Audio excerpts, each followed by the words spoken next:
ओम श्री सद्गुरवे नमः। जय गुरु, वाहे गुरु, राधा स्वामी, सत्यराम साहिब बंदगी, नमस्ते। पावन जीवन वृत्तांत सेक्रेड बायोग्राफीज श्रृंखला के अंतर्गत आज एक नवीन प्रस्तुति के साथ आपके सम्मुख उपस्थित हूँ।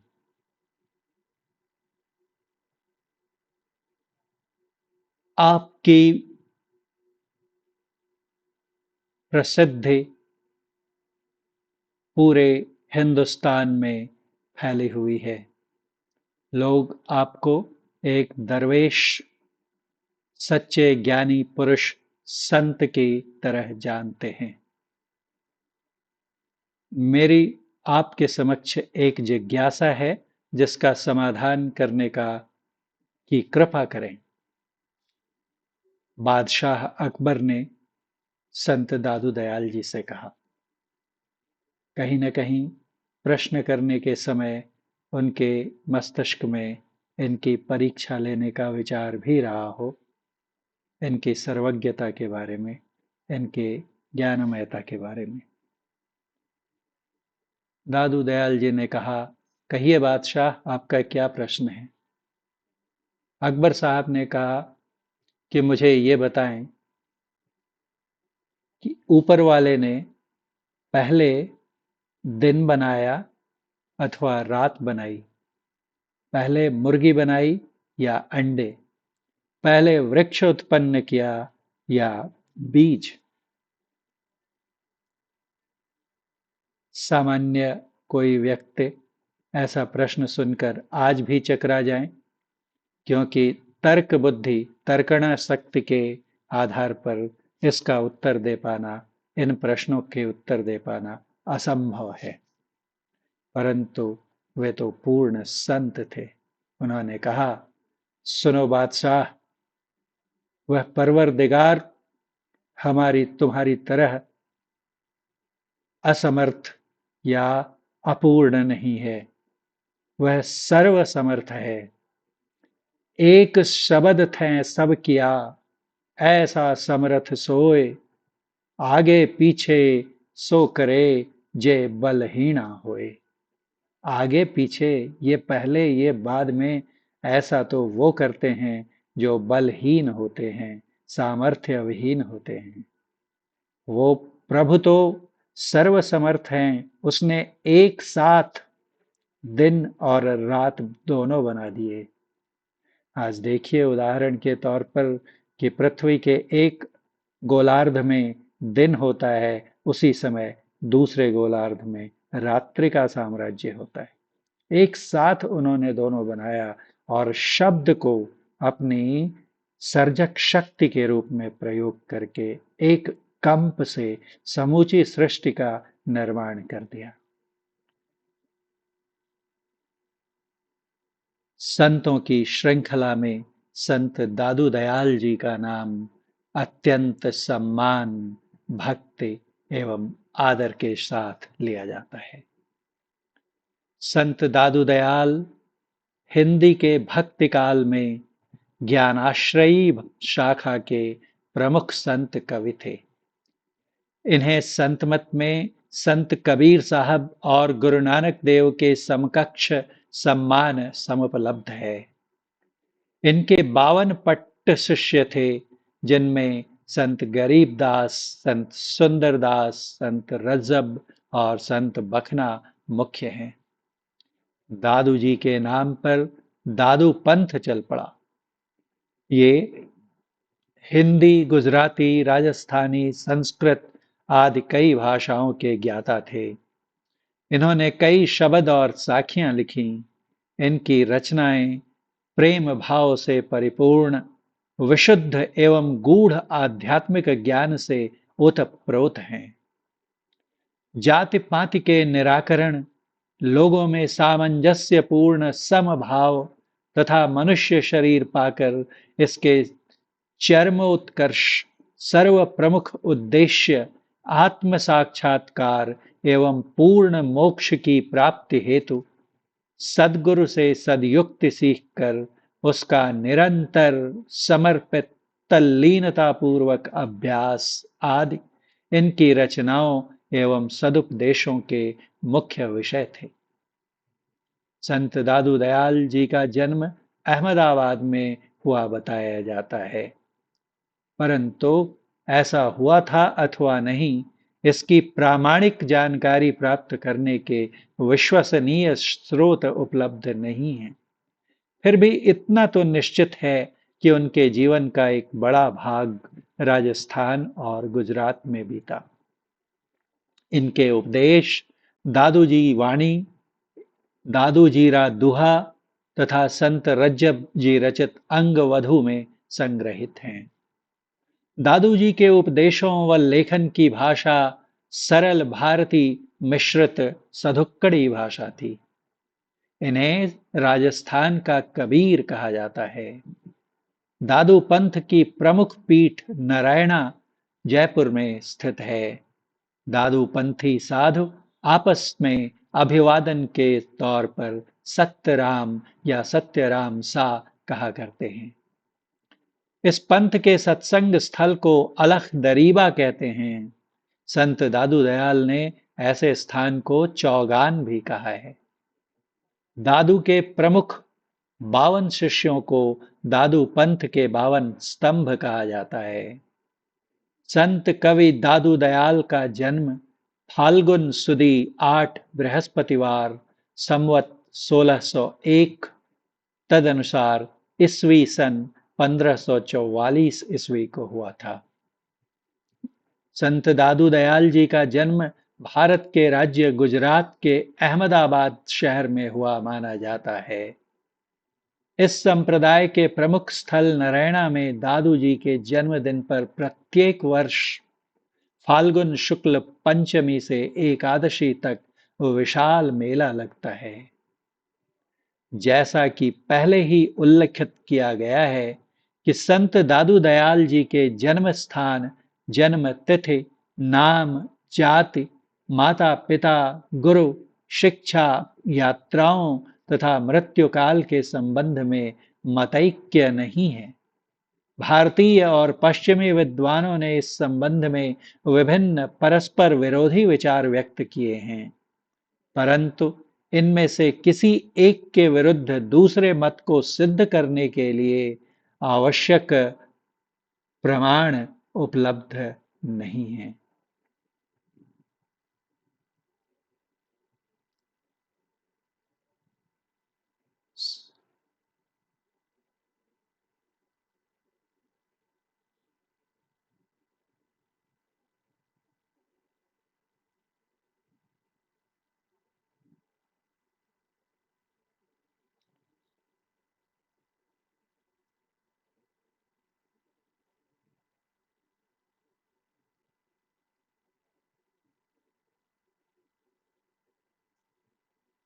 अनेक मत मतांतरों में एक मत दादू के बाद के अनुयायियों में प्रचलित है, जिसे दादू मत को मानने वाले पुष्कर निवासी स्वामी श्री नारायण दास जी भी मानते हैं। अहमदाबाद के लोधीराम नागर नामक ब्राह्मण के, जो रुई के व्यापार का, कपास के व्यापार का पेशा करते थे, कोई पुत्र नहीं था।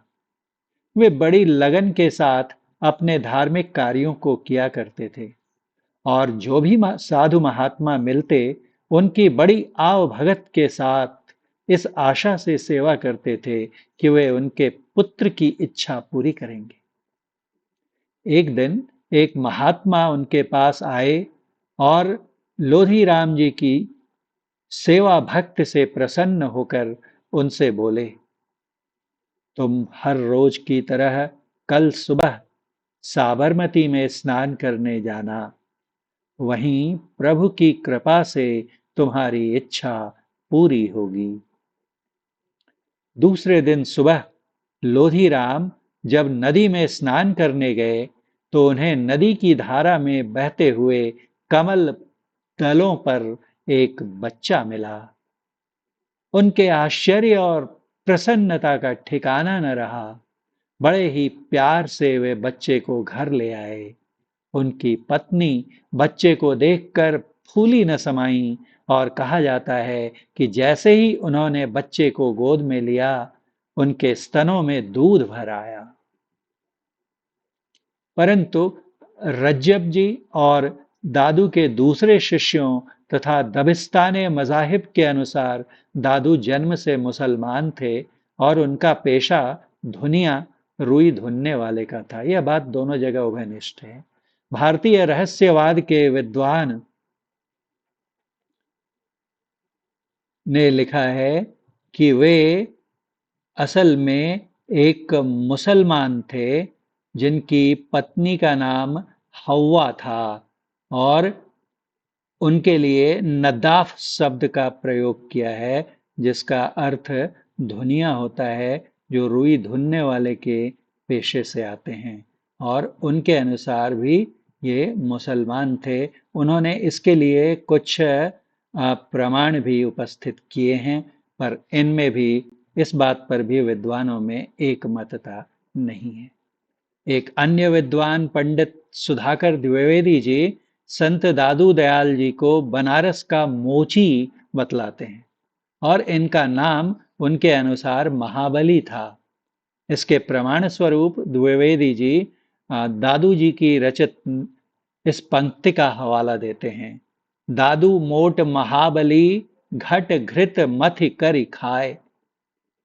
इसी आधार पर वे कहते हैं कि दादू पानी खींचने के लिए, कुएं से तालाब से पानी खींचने के लिए चमड़े की मोट सीने वाले, चमड़े का एक पात्र जो जल से भरा जाता था उसे मोट कहते हैं। कहते हैं चमड़े की मोट सीने वाले महाबली नामक मोची थे। दादू मोट महाबली। परंतु आधुनिक विद्वानों के अनुसार यह मत उचित नहीं है और वैसे भी उपरोक्त पद्य का उनका यह विवेचन युक्त युक्त जान भी नहीं पड़ता। बताते हैं कि 12 वर्ष की अवस्था में ही दादू सत्संग के लिए घर से निकल पड़े, किंतु पता चलने पर माता पिता ने इनका पीछा कर इन्हें पकड़ लिया और इनका विवाह करा दिया। पर यह बंधन इन्हें बांध नहीं सका। 7 वर्षों के बाद ये फिर से घर से निकल गए, सांभर पहुंचे और 12 वर्ष की कठिन साधना की वहां पर इन्होंने। इस संबंध में कई कथाएं हैं जिनका अगर यहाँ पर वर्णन किया जाए तो शायद ये प्रसंग काफी लंबा हो जाएगा। अतः हम लोग उनके जीवन के कुछ मुख्य बिंदुओं पर ही यहाँ पर विचार करेंगे, उनका उल्लेख करेंगे।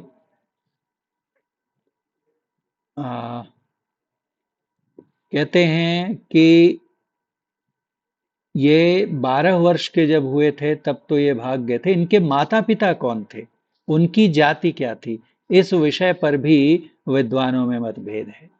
प्रामाणिक जानकारी के अभाव में ये मतभेद अनुमान के आधार पर बने हुए हैं और उनके निवारण के लिए साधन भी अनुपलब्ध हैं। एक किंवदंती के अनुसार कबीर की भांति दादू भी किसी कंवारी ब्राह्मणी की अवैध संतान थे, जिसने बदनामी के लोकापवाद के भय से दादू को साबरमती नदी में प्रवाहित कर दिया। बाद में इनका लालन पालन लोदीराम दंपति ने किया। आचार्य परशुराम चतुर्वेदी के मत के अनुसार इनकी माता का नाम बसीबाई था और वह ब्राह्मणी थी। परंतु यह किंवदंती कितनी प्रामाणिक है और किस समय से प्रचलित हुई है, इसके बारे में कोई जानकारी नहीं। इनकी पत्नी कौन थी, उनका क्या नाम था, इसकी कोई प्रामाणिक जानकारी नहीं मिलती। परंतु इनके 2 पुत्र और 2 पुत्रियां, इनका उल्लेख सब जगह आता है। एक मान्यता के अनुसार गरीब दास और मिस्कीन दास नामक 2 पुत्र और नानी बाई तथा माता बाई नाम की इन्हें 2 पुत्रियां थीं। यद्यपि कुछ विद्वान इस बात से सहमति नहीं रखते हैं। उनके अनुसार ये उनके शारीरिक पुत्र, बायोलॉजिकल इनकी संतानें नहीं थीं अपितु ये उनके शिष्य थे। जन गोपाल जी के अनुसार दादू 30 वर्ष की अवस्था में सांभर में बस गए थे और 2 वर्ष के बाद वहां उनके ज्येष्ठ पुत्र गरीबदास जी का जन्म हुआ था। साधना जनित दया भाव इनमें सहजता एवं प्रचुरता से आ गया था, जिस कारण लोग इन्हें दयाल के प्यार भरे नाम से पुकारने लगे थे। इनकी दयालुता का एक बड़ा सुंदर प्रसंग है। एक दिन ये अपनी कोठरी में ध्यान मग्न बैठे थे। इनसे ईर्ष्या करने वाले कुछ लोगों ने ईंटों से जिस कोठरी में बैठकर ये ध्यान कर रहे थे उसका द्वार बंद कर दिया। ध्यान से जगने पर जब इन्होंने दरवाजे को बंद पाया, बाहर निकलने का कोई रास्ता नहीं मिला, तो ये फिर उसी प्रकार ध्यान लगाकर बैठ गए। इस तरह कई दिनों तक यह ध्यानस्थ उस कोठरी में बंद रहे। जब लोगों को यह खबर मालूम हुई तो उन्होंने द्वार खोला और उन दुष्टों को दंडित करना चाहा, परंतु स्वभाव से दयालु दादू ने दंड देने से मना किया और कहा कि इन लोगों ने तो कोठरी के द्वार को ईंटों से चिनकर अच्छा ही किया था। इनकी कृपा से ही तो इतने दिनों तक मैं भगवान के ध्यान में लीन रहा। इनकी कृपा भावना तो धन्य है। ऐसे थे दयालु दादू संत। इनका जन्म, जैसा कि पहले भी बताया गया, 1601 विक्रम संवत अर्थात 1544 ईस्वी में नागरकुल ब्राह्मण परिवार में लोधी राम जी के यहाँ हुआ था। इन 11 वर्ष की अवस्था में इन्हें वृद्ध रूप में भगवान ने दर्शन दिए। इस पर हम लोग और इसका उल्लेख आगे करेंगे जब इनके गुरु का वर्णन आएगा। दादू जी की रचनाएं बहुत विस्तृत हैं, काफी उनका बड़ा प्रमाण है। दादू पंथ के अनुयायी अपने साथ एक सिमरनी रखते हैं और आपस में एक दूसरे को सत्य राम सा कह के अभिवादन करते हैं। उनके बाद दादू संप्रदाय धीरे धीरे कुछ प्रमुख भागों में, शाखाओं में विभक्त हो गया। दादू पंथियों का स्थल अलख-दरीबा के नाम से जाना जाता है। अपनी प्रिय से प्रिय वस्तु परोपकार के लिए तुरंत दे देने के स्वभाव के कारण इनका नाम दादू रखा गया और इसलिए दादू दयाल के नाम से ये प्रसिद्ध हुए।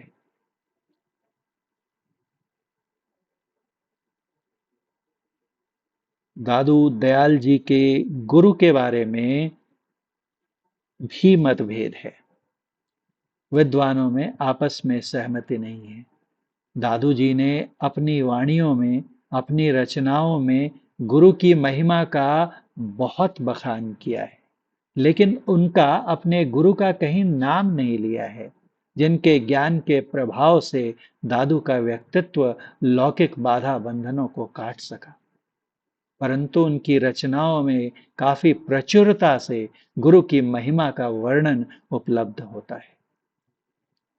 एक विद्वान पंडित सुधाकर द्विवेदी जी के अनुसार संत कबीर के बेटे कमाल साहब ही संत दादू दयाल जी के गुरु थे और इनका दादू नाम उन्हें कमाल साहब ने ही दिया था, क्योंकि दादू जी छोटे बड़े सबको दादा कहकर पुकारते थे, इसलिए कमाल साहब ने इनका नाम दादू रख दिया। परंतु जो अधिक लोकप्रिय मान्यता है लोगों के बीच, उसके अनुसार इनके गुरु पूज्य वृद्धानंद जी या बुढ़न बाबा या बूढ़न बाबा थे। जन गोपाल जी की श्री दादू जन्म लीला पर्ची के अनुसार 11 वर्ष की अवस्था में भगवान ने एक वृद्ध के रूप में दर्शन देकर इनसे एक पैसा मांगा। इसकी भी एक कहानी है कि ये अपने मित्रों के साथ खेल रहे थे। तभी वहां पर एक वृद्ध साधु आए। उनका तेज प्रभाव और रूप ऐसा था कि उनके सभी दोस्त वहां से भाग गए, किंतु ये शांत स्वभाव से उनके पास गए और उन्हें प्रणाम कर उन्हें एक पैसा जो उनके पास था भेंट किया। इनकी सरलता, सहजता, निर्दोषता एवं भक्ति से प्रसन्न होकर उन्होंने इस दिव्य बालक को प्रसाद दिया और इनके मस्तक पर वरदान स्वरूप अपना हाथ रख दिया, जिससे इनका मन मस्तिष्क एक अद्भुत आध्यात्मिकता के भाव से आप्लावित हो उठा। 7 वर्ष बाद बताते हैं, जब दादू 18 वर्ष के थे, उन्हें उनके गुरु ने पुनः दर्शन दिया। तब तक दादू अपनी साधना में काफी आगे बढ़ चुके थे, इसलिए उन्हें गुरु द्वारा इस गूढ़ आध्यात्मिक सत्य का, ज्ञान का राजस्थान में जाकर प्रचार करने की आज्ञा मिली। इस घटना से दादू के जीवन में एक महत्वपूर्ण मोड़ आया। उसके बाद का उनका पूरा जीवन गहन साधना, सच्चे जिज्ञासुओं को इस रूहानी सत्य का ज्ञान वितरण और लगातार बढ़ते हुए अपने शिष्यों की प्रार्थना पर जगह जगह जाकर लोगों में सच्चे मार्ग का प्रचार करने में व्यतीत होने लगा।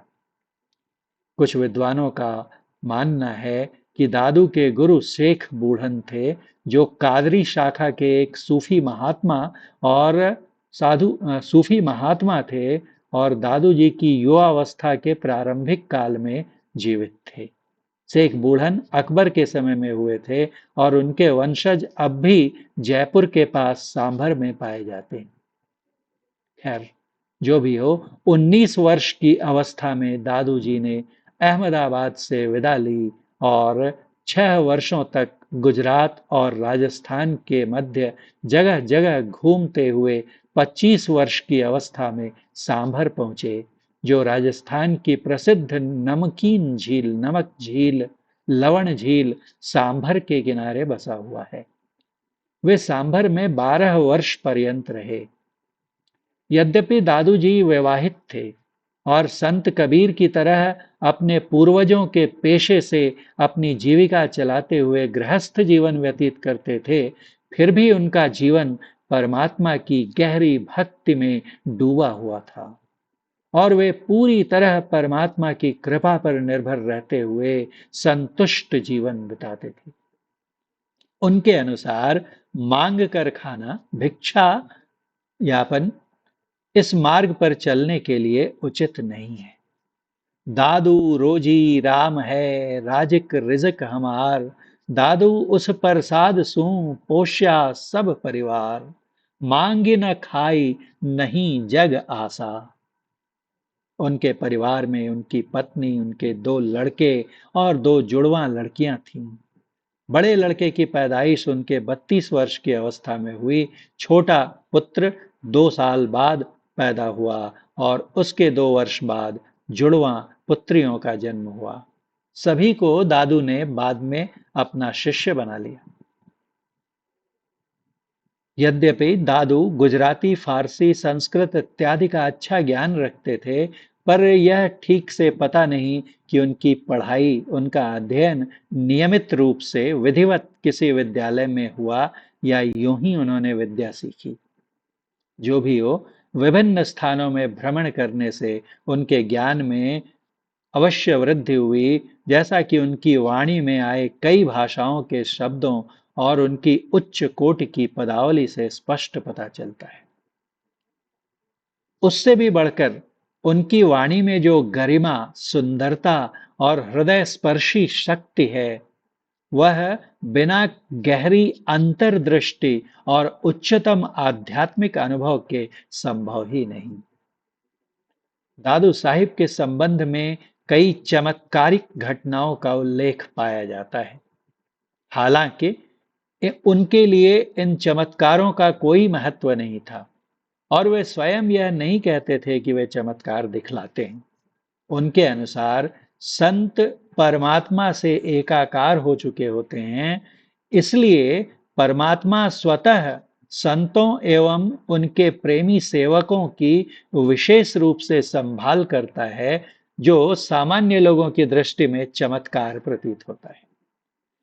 इस संबंध में वे कहते हैं, करे करावे साइया, करे करावे साइया, जिन दिया औजूद। ये सब करने कराने वाले तो साईं स्वामी परमात्मा हैं, जिन्होंने ये अस्तित्व, ये शरीर प्रदान किया। दादू बंदा बीच ही है शोभा को मौजूद। ये बंदा तो बीच में ऐसे ही शोभा के लिए मौजूद है।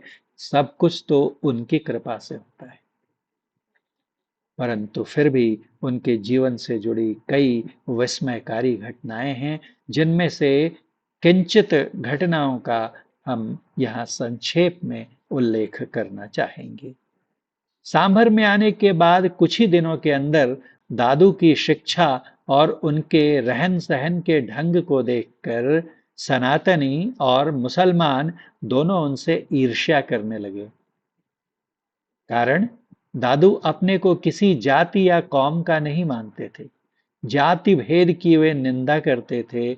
मूर्ति पूजा, उपवास, व्रत और तीर्थ यात्रा से वे लोगों को आगे बढ़ने को कहते थे, और किसी भी विशेष प्रकार की धार्मिक वेशभूषा को अनावश्यक बतलाते थे। इसलिए लोगों ने स्थानीय अधिकारियों के पास जाकर इनकी शिकायत की और इन पर कार्यवाही करने की मांग की।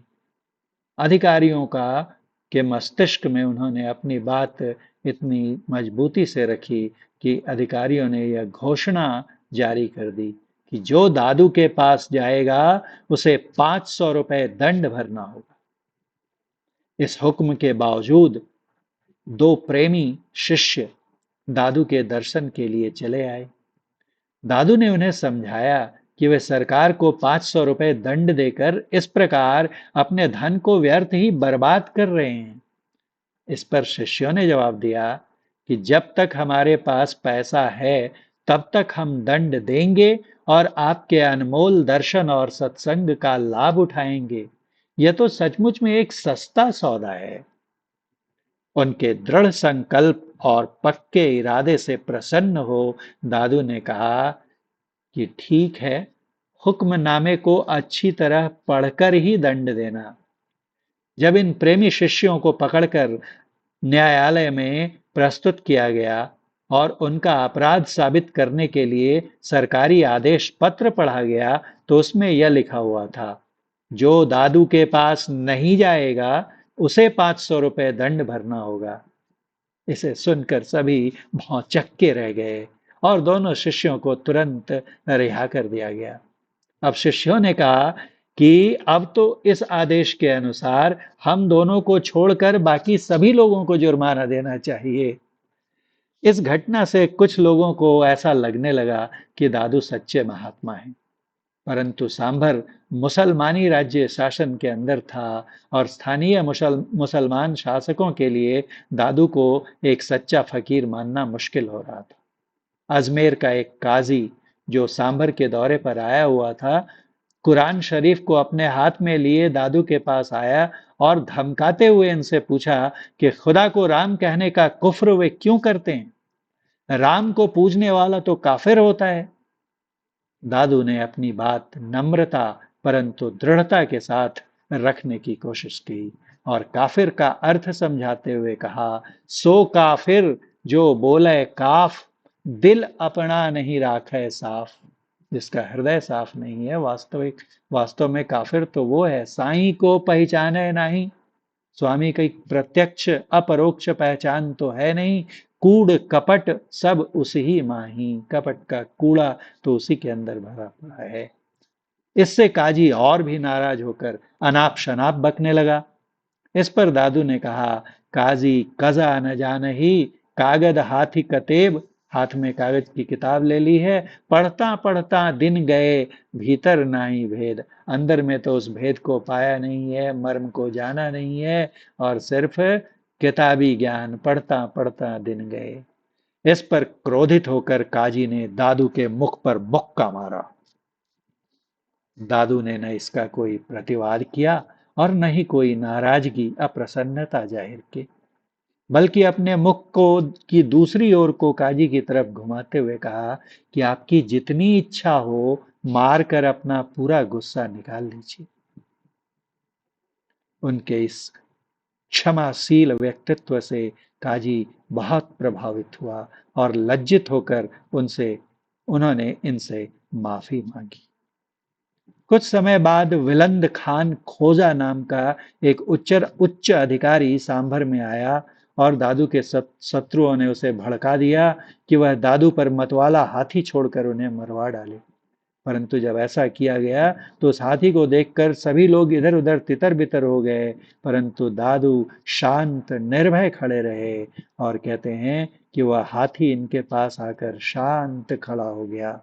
दादू ने उसे प्रेम से थपथपाया। इस दृश्य को देखकर सभी चकित रह गए, परंतु उनके कुछ शत्रुओं को अब भी उनकी महानता का बोध नहीं हुआ और वे उन्हें दंडित करने के लिए अवसर की तलाश में रहने लगे। एक दिन दादू कोई भक्ति गीत गा रहे थे। मुसलमानों ने इसका बुरा माना और उन पर यह इल्जाम लगाकर कि यह काफिर नमाज पढ़ने के समय शोर मचाता है, एक साथ उन पर टूट पड़े और उन्हें मार पीट कर विलंद खान खोजा के सुपुर्द कर दिया।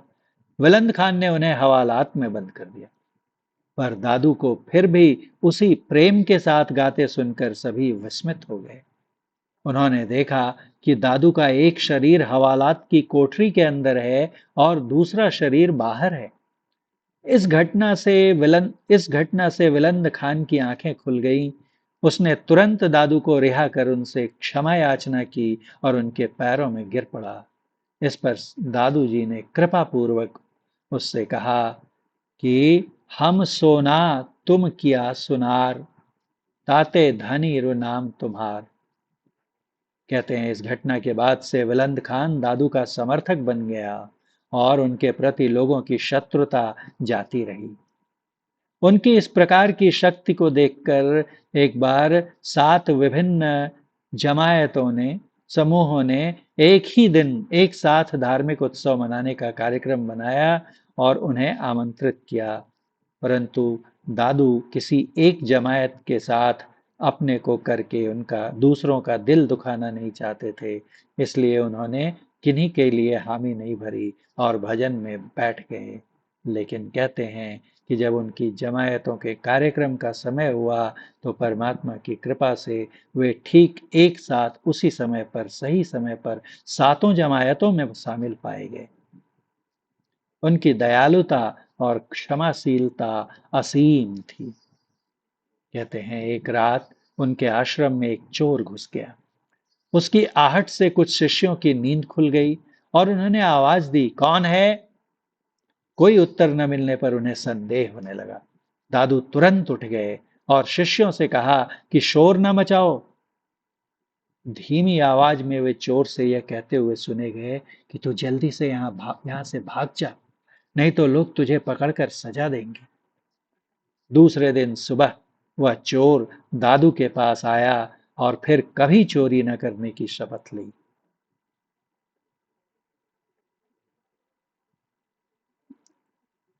दादू कुछ वर्ष समय के बाद 12 वर्षों के बाद सांभर को छोड़कर आमेर गए और वहां पर अपना निवास स्थान बनाने का निर्णय लिया। उनकी ख्याति तो पहले से ही वहां पहुंची हुई थी, अतः उनका वहां हार्दिक स्वागत हुआ। वहां के प्रसिद्ध गणमान्य व्यक्ति उनके शिष्य बन गए और आमेर के राजा भगवान दास, जो राजा मान सिंह के पिता थे, स्वयं उनके भक्त और समर्थक हो गए। बताते हैं कि जब दादू आमेर में थे तो बादशाह अकबर ने उन्हें फतेहपुर सिकरी आने का निमंत्रण भिजवाया। दादू ने कहा, इस गरीब आदमी से बादशाह को क्या लेना है? हाँ, यदि भक्त अकबर आना चाहे तो उसका स्वागत है। अर्थात जाने से मना कर दिया और आए तो उनका स्वागत है, ऐसा कहला भेजा। अकबर इस उत्तर के आशय को समझकर प्रसन्न हुआ। कहते हैं कि सन 1586 ईस्वी में 40 दिनों तक अकबर ने दादू के साथ धर्म के विषय पर वार्तालाप किया। इस अवसर पर कई मुसलमान तथा अन्य धर्मों के जैन तथा अन्य धर्मों के महात्मा भी सम्मिलित हुए थे। गंभीर विषयों को सरल ढंग से समझाने की इनकी कला तथा गहन सत्य की अनुभव भरी और चकित कर देने वाली व्याख्याओं से सभी लोग अत्यंत प्रभावित हुए। अपने सिद्धांत के प्रति दृढ़ निष्ठा तथापि अन्य धर्मों के प्रति महान सहिष्णुता, ऐसे इनके हृदय के भाव का सबके ऊपर विशेष प्रभाव पड़ा। दादू के ज्ञान से भरे शब्दों से आश्चर्यचकित हो विद्वानों और महात्माओं ने उनसे जानना चाहा कि किस पुस्तक से उन्होंने ऐसा ज्ञान प्राप्त किया है।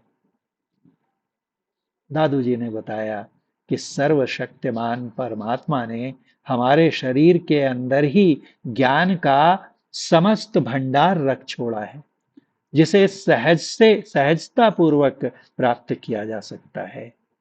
दादू काया अंतर पाइया निरंतर निर्धार, सहजय आप लखाइया ऐसा समरथ सार। फिर उनके पूछने पर कि वे किस मंदिर में परमेश्वर की आराधना करते हैं, दादू ने अपने शरीर को ही हरि मंदिर बताया और स्पष्ट किया कि अंतर्मुखी पूजा ही, अंत साधना ही, आंतरिक उपासना ही वास्तविक पूजा है। दादू भीतर पैस कर घटके जड़े कपाट, कहते हैं अंदर पैस कर मतलब प्रवेश करके, और घट के कपाट दरवाजे बंद कर दो, आंखें बंद, कान बंद, मुंह बंद, साईं की सेवा करे दादू अविगत घाट। अविगत अर्थात सर्वव्यापक परमात्मा की सेवा कहाँ, अंदर में। क्यों, तो आत्म माही राम है, पूजा ता की होए, सेवा बंदन आरती साध करें सब कोई। ईश्वर की जाति, शरीर और रंग क्या है, इस पर उन्होंने कहा, इसक अलह की जात है, इसक अलह का अंग, इसक अलह औजूद है, इसक अलह का रंग। अर्थात प्रेम ही उनकी जाति है, प्रेम ही उनका अंग, प्रेम ही उनका अस्तित्व है, प्रेम ही उनका रंग। इस वार्ता का बादशाह अकबर के ऊपर गहरा असर पड़ा। उनकी दृष्टि और अधिक उदार हो गई और बताते हैं कि उनकी इस मुलाकात के बाद अकबर ने अपने सिक्कों से अपना नाम हटवाकर उनमें एक तरफ जल्ला जुलालुहु अर्थात उस परमात्मा की महिमा बनी रहे और दूसरी तरफ अल्लाहु अकबर परमात्मा महान है लिखवा दिया। अकबर दादू को बहुत सा धन भेंट करना चाहता था, परंतु दादू ने विनम्रता पूर्वक अपना नियम बतलाते हुए अस्वीकार कर दिया। फिर अकबर ने एक उपाय सोची। उनके पास एक तोता था जो कुरान शरीफ के कुछ अंश सुनाया करता था। वह तोता बहुमूल्य रत्न जटित सोने के पिंजड़े में रखा जाता था। अकबर ने सोचा कि एक छोटी सी धार्मिक भेंट के रूप में दादू तोते को तो अवश्य ग्रहण कर लेंगे और तोते के साथ उसका बहुमूल्य पिंजड़ा भी उनको दे दिया जाएगा। पर दादू ने इस भेंट को भी अस्वीकार करते हुए कहा कि उनके पास पहले से ही इस प्रकार का ज्ञानी एक मन रूपी तोता है जो शरीर रूपी पिंजड़े में रहता है। दादू यह तन पिंजरा माही मन सुआ, एक नाव अलाह का पढ़ी हाफिज हुआ। इस प्रकार संत दादू दयाल ने अमीर गरीब सब पर एक समान रूहानी अमृत की वर्षा करते हुए निस्वार्थ भाव से अपनी जिंदगी बिताई। पार्थिव शरीर से अपना संबंध भी बड़ी पवित्रता और गरिमा के साथ तोड़ा। अपने जीवन के अंतिम दिन कहते हैं कि उन्होंने अपने पुत्र को बुलाया और उन्हें समझाया और फिर कहते हैं कि वहाँ से थोड़ी दूर अपने को ध्यान में पूरी तरह से लीन कर दिया, एकांत स्थान पर। और उनके दोनों लड़के जो उस अंतिम अवसर पर उपस्थित थे, उन्हें मनाही करवा दी कि उनके न रहने पर किसी प्रकार का रुदन या शोक का अशोभनीय प्रदर्शन न किया जाए। ध्यान में डूबकर उन्होंने उसी अवस्था में अपने प्राण त्याग दिए। उनके आदेशानुसार उनके शव को एक पालकी में रखकर उनके मृत्यु स्थान नरैना से करीब 12 मील दूर भैराना की पहाड़ी पर ले जाया गया। एक ऊंचे टीले पर उनके शव को रखकर सबने उनके शरीर की अंतिम वंदना की और उसे एक चादर से ढककर सभी वहां बैठकर संकीर्तन करने लगे। बाद में जब उन्होंने उनके शरीर पर से वो चादर हटाई तो पालकी में शरीर के स्थान पर सुगंधित पुष्पों का एक ढेर पाया गया। ठीक ऐसी ही कथा संत कबीर साहब की मृत्यु के संबंध में भी सुनी गई है। वे साक्षर थे या नहीं, इसके बारे में पर्याप्त प्रमाण नहीं है, परंतु इतना तो निश्चित है कि उन्होंने विधिवत धर्म और दर्शन का अध्ययन नहीं किया था। उनकी रचनाओं का वस्तुगत विश्लेषण इस बात की पुष्टि नहीं करता कि उन्होंने धर्म का शास्त्रीय अध्ययन किया था। उन्हें इस तरह के ज्ञान से कोई संबंध भी नहीं था। उन्होंने लिखा है कि हरि निर्गुण संतों की तरह उन्हें भी सत्संग से धर्म अध्यात्म का ज्ञान मिला था। हरि केवल एक आधारा, सो तारण तिरण हमारा, ना मैं पंडित पढ़ी गुनी जानी, ना कुछ ज्ञान विचारा, ना मैं आगम ज्योतिंग जानो, मैं आगम ज्योतिष इत्यादि नहीं जानता हूं, ना मुझ रूप सिंगारा। उनकी रचनाओं का संग्रह सर्व स्वीकृत तथ्य है कि उन्होंने स्वयं नहीं किया, बल्कि उनके शिष्यों के द्वारा किया गया। इसलिए इससे कहीं न कहीं यह संदेह भी होता है कि हो न हो स्वयं दादू साहब साक्षर भी ना रहे हों, परंतु सभी उस काल के और बाद के निर्गुण संतों की तरह इनमें भी एक बड़ी विशेषता थी कि ये गृहस्थ थे और सांसारिक मोह माया को त्यागने का उपदेश देते थे, संसार को नहीं। संसार में रहते हुए संसार से ऊपर उठने की कला सिखलाते थे। सांभर से ही दादू दयाल जी की भक्ति साधना का आरंभ हुआ। यहीं पर उन्होंने ब्रह्म संप्रदाय की स्थापना की, जो बाद में पर ब्रह्म संप्रदाय या दादू पंथ भी कहा जाने लगा।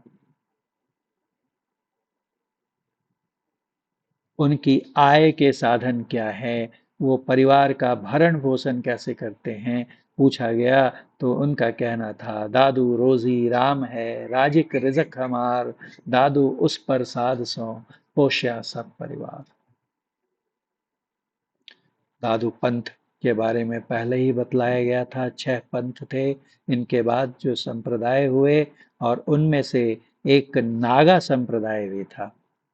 कहते हैं उस नागा संप्रदाय के बारे में कि इनके जो प्रथम शिष्य सुंदर दास जी थे, उनके शिष्य प्रहलाद दास जी ने घाटड़ा में अपनी गद्दी स्थापित की थी और उनकी 5वीं पीढ़ी में संत हृदय राम जी महंत बने थे। और उस समय देश में मुसलमानों और अंग्रेजों का शासन था। इनके अत्याचारों से हिंदुओं की बड़ी दुर्दशा हो रही थी। ऐसे कठिन समय में हृदय राम जी ने आवश्यकता समझी कि देश और धर्म की रक्षा के लिए संतों को शस्त्र धारण करने चाहिए। उन्होंने अपने शिष्यों को शस्त्र चलाना सिखलाया और दादूपंथी संतों की नागा सेना स्थापित की। ये संत बड़े शूरवीर थे, साथ ही विद्वान और तपस्वी थे। उस समय जब इनके बारे में गुरु गोविंद सिंह जी को पता चला तो वो भी उनका सहयोग मांगने नरैना पधारे थे। संत सेना ने 200 वर्षों में 33 बड़े युद्ध लड़े और उनमें से एक में भी पराजय का मुख नहीं देखा। अपने स्वार्थ के लिए इन्होंने एक भी युद्ध नहीं किया, कभी किसी को सताया नहीं, सदैव दुर्बलों का साथ दिया और उस धर्म युद्ध में जो राजा सम्मिलित रहते थे उनका सहयोग करते थे। 1836 में कहते हैं कि जयपुर राज्य पर रिंग्स खाटू की तरफ से तुर्कों ने भीषण हमला किया और लूट मार मचानी शुरू कर दी। उस समय जमात के महंत महायोद्धा संत मंगलदास जी थे। जयपुर महाराजा सवाई प्रताप सिंह जी के निवेदन पर मंगलदास जी संत सेना लेकर धर्म युद्ध करने खाटू पहुंचे। घनघोर भीषण युद्ध हुआ। इसमें 700 संत वीर गति को प्राप्त हुए और 3500 तुर्क मारे गए। बचे विधर्मी वहां से जान बचाकर भाग गए। राष्ट्र एवं धर्म की रक्षा हुई। तत्पश्चात उनके शिष्य संतोष दास जी ने खाटू में जहां शीश रखा था वहां पर शीश मंदिर बनवाया, जो आज खाटू श्याम जी के नाम से प्रसिद्ध है। और रण क्षेत्र में जहां धड़ गिरा वहां समाधि बनवाकर चरण स्थापित किए। उनके प्रमुख उप संप्रदायों में खालसा, विरक्त तपस्वी, उत्तराधे या स्थानधारी, खाकी, नागा और निहंग थे। इनके मानने वाले पृथक पृथक स्थानों पर मिलते हैं, जिनमें थोड़ी मत भिन्नता भी पाई जाती है, परंतु उन सभी उप संप्रदायों में दादू के महत्व को एक मत से स्वीकार किया जाता है। संत दादू दयाल जी के विभिन्न स्मारकों का उल्लेख करते हुए आचार्य परशुराम चतुर्वेदी ने लिखा है कि संत दादू दयाल के स्मारक रूप विशिष्ट स्थानों में सर्वप्रथम स्थान करडाला व कल्याणपुर प्रसिद्ध है, जहां उन्होंने पहली बार काफी समय तक साधना की थी। इस बात का परिचय दिलाने के लिए उनकी एक भजन शिला वहां विद्यमान है। वहां पर पहाड़ी के नीचे की ओर एक दादू द्वारा भी बना दिया गया है। करडाला के अतिरिक्त सांभर में भी दादू जी की एक छतरी बनी हुई है, जो उनके रहने की पुरानी कुटिया का प्रतिनिधित्व करती है। और पीछे वहां पर एक विशाल मंदिर भी बनवा दिया गया। सांभर के पश्चात अधिक समय तक उनके निवास करने का स्थान आमेर समझा जाता है, जहां पर एक सुंदर दादू द्वारा निर्मित है। दादू द्वारा अर्थात दादू द्वार। परंतु इन सभी से अधिक महत्व नारायणा को दिया जाता है, जहां पर अभी तक वह खेजड़े का वृक्ष दिखलाया जाता है, जहां पर वे बैठा करते थे। उसी के समीप एक भजनशाला है तथा एक विशाल मंदिर भी बना हुआ है। यहाँ दादू का यहाँ का दादू द्वारा सर्वप्रथम माना जाता है। दादू जी का शव जहाँ उनका देहांत हो जाने पर डाल दिया गया था, वह भराने का स्थान भी उनके अंतिम स्मारक के रूप में विद्यमान है। दादू जी ने कई साखियां और पद्य लिखे। उनकी रचनाओं का संग्रह उनके दो शिष्यों संत दास और जगन दास ने हरडे वाणी नाम से किया। कालांतर में रज्जब ने इनका संपादन अंग वधु नाम से किया। दादू की कविता जन सामान्य को केंद्र में रखकर लिखी गई है, अतएव सरल और सहज है। दादू भी कबीर की तरह अनुभव को ही प्रमाण मानते थे। इनकी रचनाओं में ईश्वर के प्रति प्रेम और व्याकुलता का भाव है। कबीर की तरह उन्होंने भी निर्गुण निराकार भगवान को वैयक्तिक भावनाओं का विषय बनाया है। उनकी रचनाओं में इस्लामी साधना के शब्दों का भी प्रयोग हुआ है। उनकी भाषा पश्चिमी राजस्थानी से प्रभावित भारतीय व हिंदी है। इसमें अरबी फारसी के भी काफी शब्द आए हैं। दादू दयाल जी की वाणी अंग वधु सटीक आचार्य चंद्रिका प्रसाद त्रिपाठी द्वारा संपादित है, जो अजमेर से प्रकाशित की गई है। यह कई हस्तलिपियों के अनुकरण के आधार पर संपादित की गई। इसी क्रम में इनकी वाणी को क्रमबद्ध तथा अलग अलग भागों में विभाजित करके अंग वधु के नाम से इनकी वाणियों का संकलन किया गया, जिसे 37 भागों में विभाजित करने का प्रयास किया गया। दादू दयाल जी की का निधन जेठ सुधी अष्टमी शनिवार संवत 1660 ईस्वी सन 1603 ईस्वी को हुआ माना जाता है। संत दादू दयाल जी का मुख्य उपदेश था कि यह मनुष्य शरीर परमात्मा की कृतियों में सर्वोत्कृष्ट है। उस परमात्मा की प्राप्ति, मोक्ष की उपलब्धि इस मनुष्य शरीर में ही रहकर संभव है, और मनुष्य शरीर धारण करने का सबसे मुख्य उद्देश्य भी यही है। परम कृपालु परमात्मा ने हमें मानव चोला इसी उद्देश्य के लिए ही दिया ही है, प्रदान ही किया है। मानव शरीर परमात्मा का मंदिर है, मुक्ति का द्वार है। और जो इतने बहुमूल्य अवसर को, स्वर्णिम अवसर को विषय वासनाओं का कूड़ा करकट बटोरने में व्यर्थ गंवा देते हैं, उन्हें अंत में पश्चाताप करना होता है। बार बार यह तन नहीं, नर नारायण देह, दादू बहुर न पाइए, जन्म अमोलिक ये। दुख दरिया संसार है, सुख का सागर राम। ये संसार दुख का दरिया है, नदी है, जबकि ईश्वर सुख के सागर हैं। सुख सागर चली जाइए, दाजू दादू तज बेकाम। दरिया यह संसार है, राम नाम निज नाव। इस संसार रूपी सागर को पार करने के लिए राम नाम नौका है। दादू ढील न कीजिए, यह अवसर यह दाव। इस अवसर को बर्बाद न कर जाने दें। और साथ में वो एक बात और भी कहते थे कि इस मानव तन में जो परमात्मा ने मुक्ति का द्वार, गुप्त द्वार हमें दिया है, जिसे आज्ञा चक्र सुषुम्ना कहते हैं, उसके अंदर प्रवेश करने की युक्ति, साधन सबको सीखना चाहिए और पूरी शिद्दत से उसका अभ्यास करना चाहिए। जन्म मरण के इस अंतहीन चक्र से छूटने का, दुख सुखों से अपने को पूर्णतः सदा के लिए उपराम करने का एकमेव उपाय अंत साधना है। और एक बात वो और कहते थे कि जीवन मुक्ति, दुखों से मुक्ति, पूर्ण मोक्ष इस शरीर के रहते ही संभव है। अगर हम शरीर रहते अपने को मुक्त न कर सके आवागमन के चक्र से, जन्म मरण के बंधन से, तो मृत्यु के बाद भी मुक्ति कभी होने को नहीं। जीवत मेला ना भया, जीवत परस न होई, जीवत जगपति ना मिले, दादू बूढ़े सोए। यदि कोई ऐसा कहता है कि मृत्यु के बाद मुक्ति मिलेगी, तो वो हमें खुद भी भूल में हैं और हमें भी भ्रम में डालते हैं। मुआ पीछे मुक्ति बतावे, मुआ पीछे मेला, मुआ पीछे अमर अभय पद, दादू भूले गहिला। ऐसे महान संत, उनके उपदेशों को शिरोधार्य करते हुए हमें भी अपने इस मानव शरीर का सदुपयोग इस संसार में रहते हुए संसार से छूटने के लिए करना चाहिए।